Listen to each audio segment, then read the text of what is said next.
Ever since the Halloween chapter, DBD has been a game of original characters and licensed characters. No matter your opinion on that, that's just how it is. With more and more licensed characters coming to the game, there's probably something for everyone somewhere.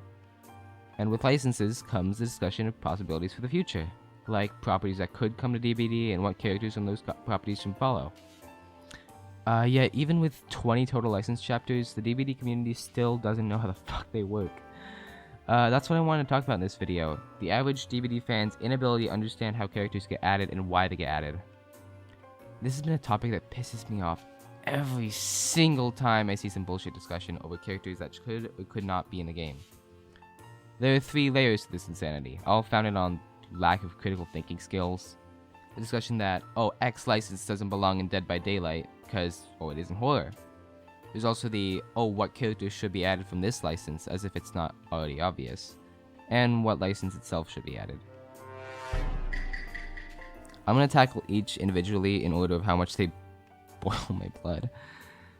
Starting off with the old time-tested argument that a license wouldn't fit in DBD. Newsflash, but this is 99% bullshit. I see this strawman argument time and time again by people who aren't at all knowledgeable about this topic. Usually because the character isn't horror, quotation marks, or scary. I see it against D&D, FNAF, Tomb Raider, Alan Wake, Tokyo Ghoul, and frankly, when you see this argument, it's a good indicator of the relative IQ of the person shitting out this opinion. Anything can be a DVD. All that matters is execution. This kind of narrow-minded thinking needed to limit DVD to strictly horror will prevent a lot of interesting and unique licenses from even being considered by the devs.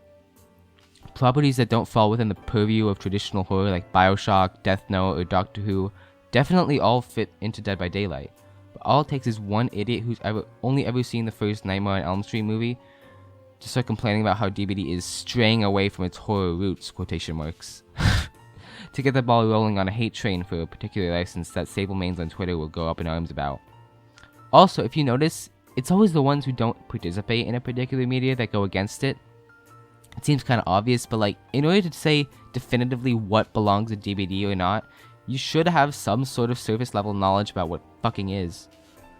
You got people who have never watched any anime before saying Tokyo Ghoul shouldn't be in DBD because it isn't horror. It really gets frustrating after a while, so I made a little guide to help you all understand what sorts of licenses belong in DBD. Here are my rules for inclusion. 1. Does someone die or have the potential to die in it? If so, then yes, that license fits in DBD. And that's it. That's really it. Obviously stuff like bands or Nicolas Cage are exceptions, but you know exactly what I mean. DBD just can't stick to traditional horror anymore because frankly there aren't many left to choose from. Branching out to horror adjacent titles is good for DBD ultimately, and it isn't something that needs to be argued against. Plus, if you only want traditional horror in DBD, does that just mean slashers? That is an incredibly narrow list of possible inclusions, and that would make the game a rehash of the same powers over and over again. More than it already is. Anyways, pivoting from dumbasses online being afraid of media they don't understand, let's talk about how discussions of a character after a license is already announced proceed. This next phenomenon, or whatever, is just confounding to me. When a license is announced, naturally people will be talking about what to expect from it. What I don't understand is how the killer choice for the license, if it has a killer, is not immediately obvious. Yes, there are technically more than one option to choose one for most licenses, but then again, is there really? If you were in charge of creating a chapter for Friday the 13th, would you genuinely choose Pamela Voorhees over Jason for the killer? Obviously not, you say? Well, tell us the largest DVD communities on Twitter and Reddit. These ignoramuses, ignorami, cannot fathom, after again 20 licensed chapters, that the most popular and recognizable killer from a franchise will be chosen as a killer representative. Again, that seems obvious, right? This has been the case for all but 1.5 chapters, being Saw and D&D respectively. Anyways, I have been through the ringer with pointless discussion over who the killer should be for upcoming chapters. Are you telling me you genuinely don't believe Dracula would be the representative for Castlevania? I get that Castlevania has a lot of iconic monsters within itself, but come on! It's Dracula. Probably the 3rd most recognizable character of all time to literally anyone. goes Jesus Christ, the Prophet Muhammad, and Dracula, with the runner-up being Sherlock Holmes. You're telling me you think Medusa or Wolfman or Crying Mask from the Smash Bros. Trailer, or Blue Fangs from the Castlevania TV show would be a better pick? I am not making this up. There was a guy who genuinely thought that a wolf with neon blue teeth was going to be the Castlevania killer, not fucking Vlad Tepes Dracula. I don't want to call him delusional, but really, look at yourself and ask, are you sure? There is no way in blue hell that Blue Fangs would beat Dracula as a killer. Maybe he could be a cosmetic for his wolf form if that were even possible, but it's not. A similar, even more annoying take was from before The Walking Dead was announced not to have a killer, which I am perfectly fine with. I wanted to make this video before The Walking Dead chapter release, but that just didn't end up happening, and the game entered its worst state in a while. It's been, yeah, yeah, almost all discussion about The Walking Dead and DBD mentioned Beta as a killer. You know, Beta, the guy with 2 knives and has a zomboid skin on his face to blend in with the zomboids. Not one of the most iconic villains of 2010s television, but Beta, from a period in the show where a majority of fans left the series entirely. Most people who would defend Beta being the killer mention Negan's turn to the light, saying, oh, he wouldn't be a killer. Yes, he would absolutely be a killer, and it would be awesome. We have good people as killers already, like Spirit and Wraith, and even morally grey killers like Kaneki and Pinhead/Pyramid Head. Just because he became a good guy doesn't mean the entity couldn't have taken him when he was bad. Plus, Negan was even a whisperer along with Beta, so if you wanted his power to evolve around zomboids and some sort of commanding them to his will, you could still do that.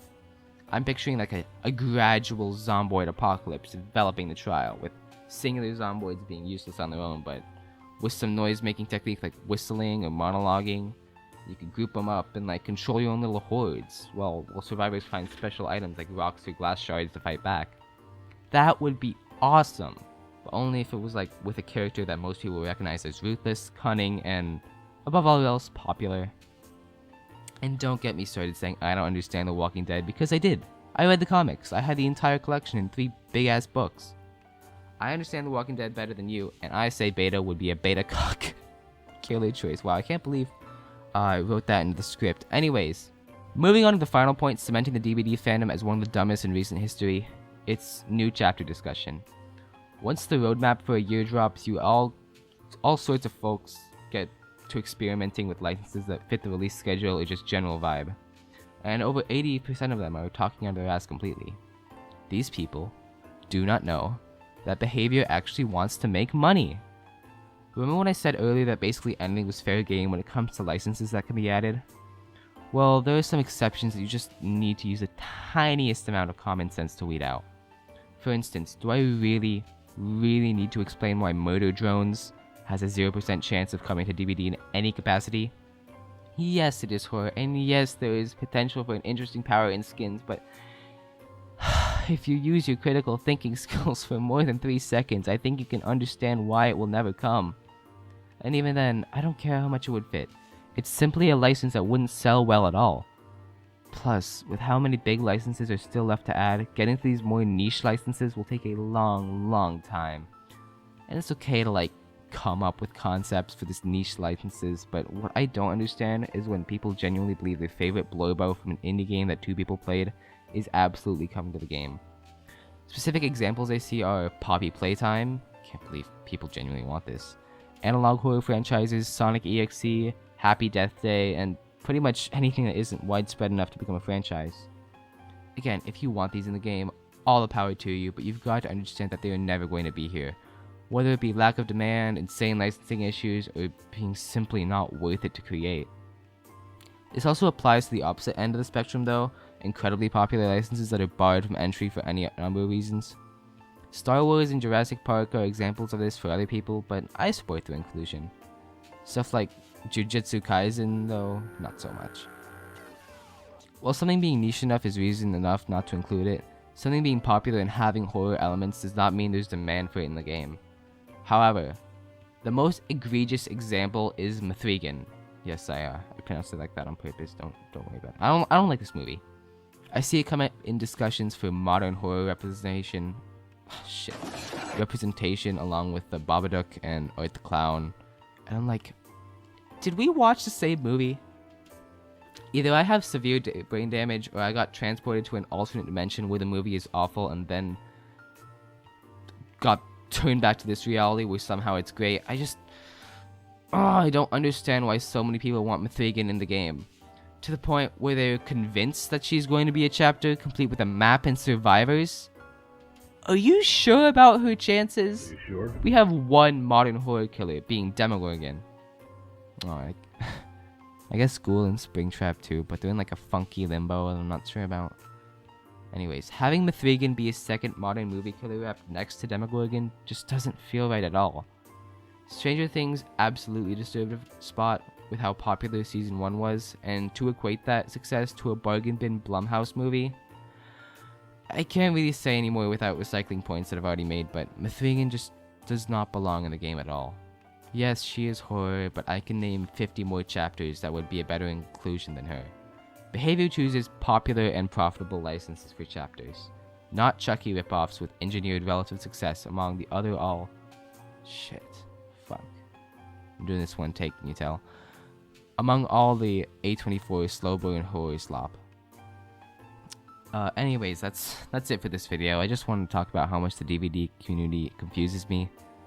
I might make more videos on this because the negative IQ sink that is the average DBD fan has so many more opinions that can be dissected by me. Leave a comment if you've been experiencing similar brain dead phenomenon when it comes to licenses, and I'll see you in the next one, I guess. Are you sure?